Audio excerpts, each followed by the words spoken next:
it was kind of, I remember I'd been thinking about it for quite a few months and it had kind of been on my mind a lot, and then I was eventually like, okay, like, I'm just gonna have to tell my family, and I just kind of told my mum, and it was quite a chaotic coming out story in terms of like how I said everything out, because I just kind of blurted it all out. So I didn't probably think about how I was gonna do it, but it was fine. It was a bit dramatic. It was funny but kind of sad in a lot of ways.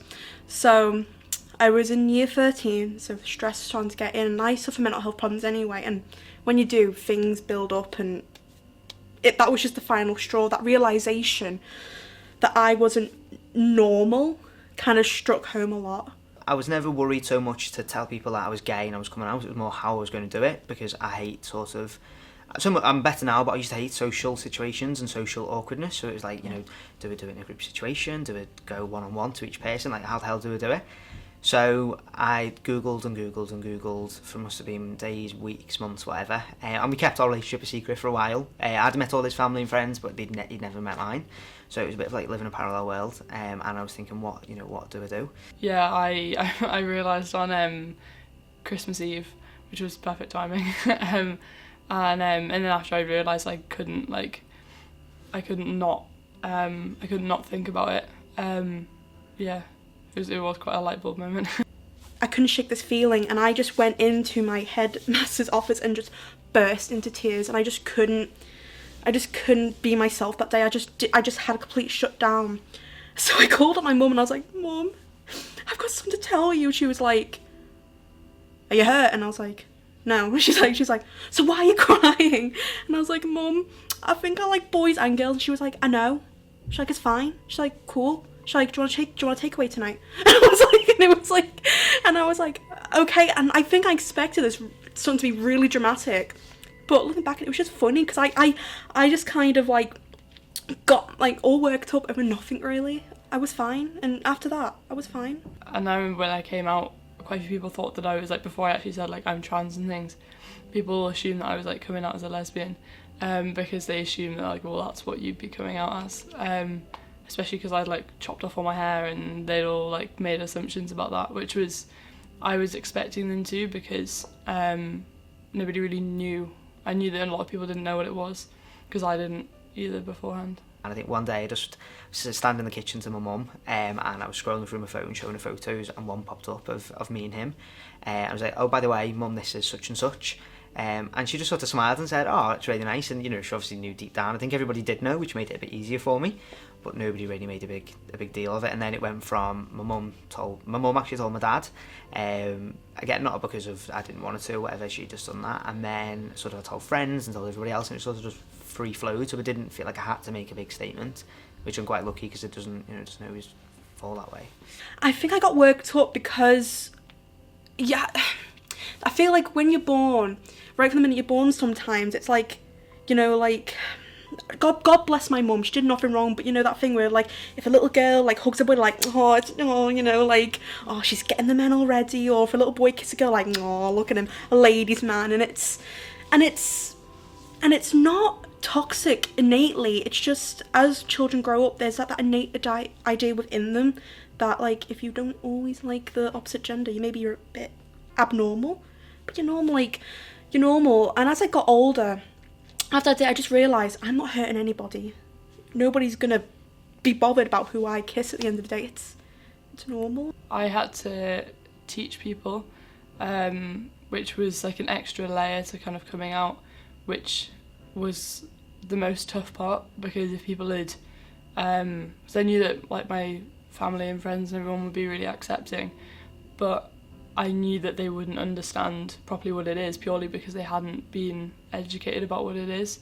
So that's not like anything that they'd done or thought or anything, but they just, like, how would they know if they'd never been told? So I did have to like educate a lot of people about it whilst I was coming out, which makes it a lot tougher, because you can't just come out and then people are immediately like really like, okay, like we'll like change what pronouns we use and everything, and it's a much slower process when you're coming out as trans. It's not something you can write step by. You're not making a cake. Everyone is different and everyone has got a different story, and to some people it will be, you need to sit down and have a cup of tea and explain it. To other people it's just, do you know what, mum and dad, I'm gay, or I've got such and such or whatever. And to others, they might not already have a partner to do it to, so they may just have to say, I'm gay, lesbian or bisexual, whatever it is. And for others like me, I had somebody there who, sort of like a product I could show, so maybe that made it a bit easier for me.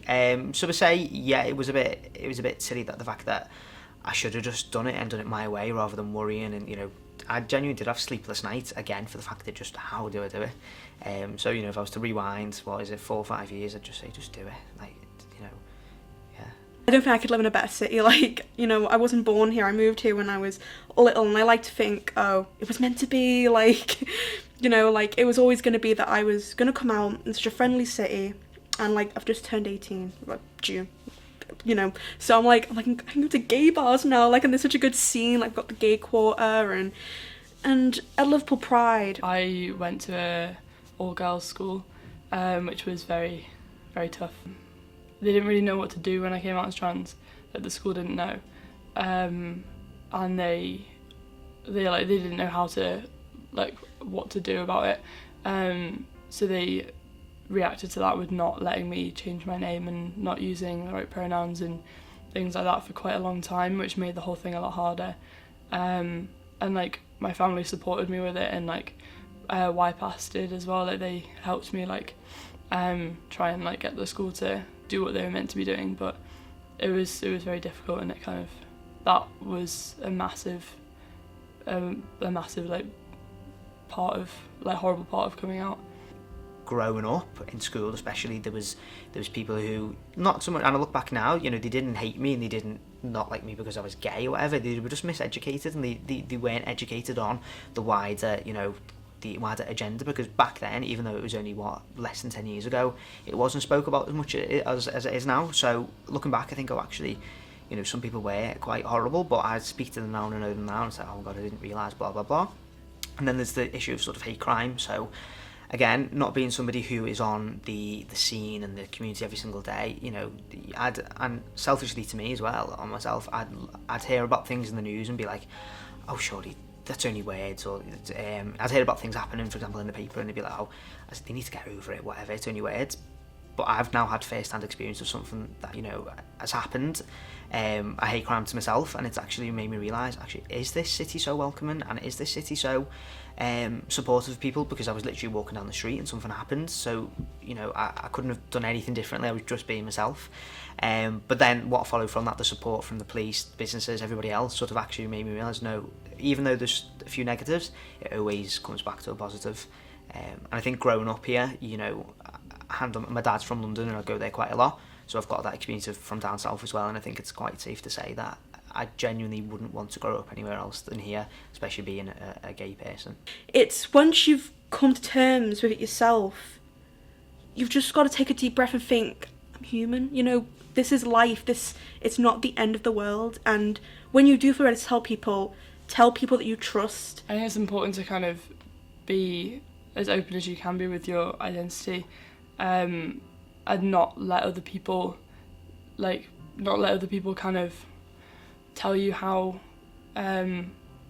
you should kind of express your identity, and and also kind of being patient is quite hard but also quite important, because coming out as trans is a very can be a slow process for a lot of people. It's not always, but sometimes it is, and I think it's important to kind of be know that it will eventually you will eventually completely come out, but it's one of those things where you have to come out multiple times, but it is worth hanging on and waiting, because because it will change eventually and people will eventually come around to it, and it just takes a while sometimes, but it's worth it. So yeah.